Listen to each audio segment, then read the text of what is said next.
va finir avec l'or. Alors l'or, le gold qui atteint des sommets historiques de séance en séance, quasiment. Les raisons, on les connaît. C'est la politique monétaire moins restrictive, c'est les banques centrales qui se gavent, qui augmentent leurs réserves d'or, et notamment la banque centrale chinoise. On a également le risque géopolitique qui fait acheter de l'or par les investisseurs. Du coup, est-ce qu'on peut supposer que l'or peut continuer à aller chercher de nouveaux sommets, selon vous ? Alors, en tout cas, on est bien parti pour. Comme vous le disiez, alors il y a la Chine, effectivement. Alors, même si la Chine, je crois qu'elle a quand même nettement réduit par rapport à 2023 ses achats d'or, elle reste quand même massivement acheteuse d'or. Je crois que les derniers chiffres, je crois que c'est quelque chose comme 35 ou 37 millions de 35 ou 37 tonnes d'or cette année par rapport à plus de 200 tonnes l'année dernière. Donc, ils ont quand même ralenti leurs achats, mais restent là pour soutenir le marché. Globalement, c'est pas que la Chine, c'est tous les pays qui tentent de se dédollariser, qui utilisent l'or dans leurs réserves pour y parvenir. Je pense donc à la Chine, à l'Inde, à la Russie, aux BRICS concrètement, mais à d'autres pays. L'Arabie Saoudite aussi a cette volonté de dédollarisation de ses réserves. Ça passe par l'or. Donc ça, évidemment, c'est un facteur qui soutient la hausse concrètement. La dette américaine, comme vous le disiez, qui est colossale. L'attentat de Trump contre Trump aussi, qui a joué dans ce sens-là. La baisse des taux possible aux États-Unis, comme pour le Bitcoin, ça joue en faveur de l'or.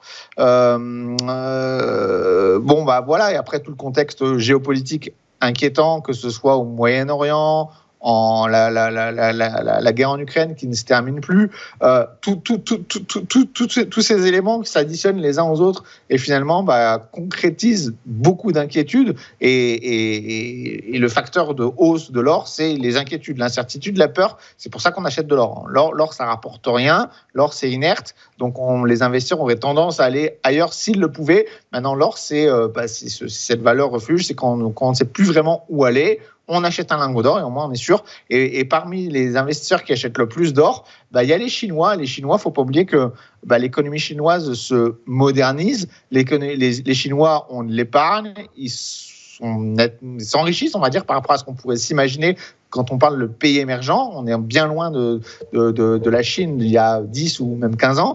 Les Chinois, ils ont connu une crise immobilière importante.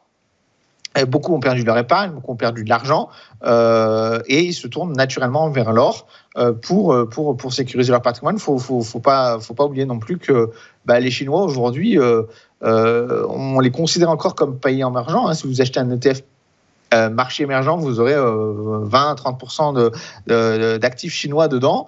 Mais aujourd'hui, on est vraiment dans une économie moderne où on a même des jeunes qui refusent d'aller travailler à l'usine, qui veulent qui veulent travailler dans le tertiaire. On est plus du tout dans la Chine qu'on pouvait imaginer il y a 10 ou 15 ans. Ok, très clair. Écoutez. Oui. Du coup, est-ce que vous avez des résistances, des niveaux, des objectifs à nous distiller, à nous donner, Marc-Antoine ? Oui, alors c'est pour ça que je vous avais partagé un graphique. J'allais oublier le point technique. Alors autant, ce qui est assez intéressant, c'est que avec l'or, c'était un peu le même contexte qu'avec le Bitcoin. On était au plus haut historique dans un trading range et on n'arrivait pas à parvenir à sortir de ce trading range. Sauf que, alors que le Bitcoin est sorti par le bas, l'or est sorti par le haut. Alors là, toutes les spéculations sont possibles parce qu'on est sur des niveaux jusqu'à présent jamais observés. Alors les plus modestes, on va dire les spéculateurs les plus frileux anticipent 2500. Alors 2500, on y est presque. On les a quasiment déjà atteints. Donc 2500 pour moi c'est déjà acté quasiment.